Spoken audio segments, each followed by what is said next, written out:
Hello guys, আজকে আমাদের বাড়িতে বার্থডে সেলিব্রেশন হচ্ছে। তো আগের দিনে তোমরা তোমাদের দাদা ভাইয়ের বার্থডে সেলিব্রেশন দেখেইছিলে, একটু ছোট্ট করে করেছিলাম। তো আজকে বড় করে একটু সেলিব্রেশন করা হচ্ছে। তো ভাইপো ভাইজির আজকে বার্থডে সেলিব্রেশন হচ্ছে।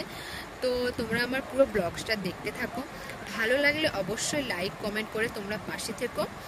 তো আজকে আর কিছু বলছি না, তোমরা আমার পুরো ব্লগসটা দেখতে থাকো। তো যাদের আজকে বার্থডে তাদের ছবি তোমাদেরকে দেখালাম, এটা আমার ভাইপো ভাইজি হয়। তো ওদেরকে কেমন লাগছে প্লিজ তোমরা কমেন্ট করে জানিও। তো দেখো ব্লগসটা, আজকে আর কিছু বলছি না।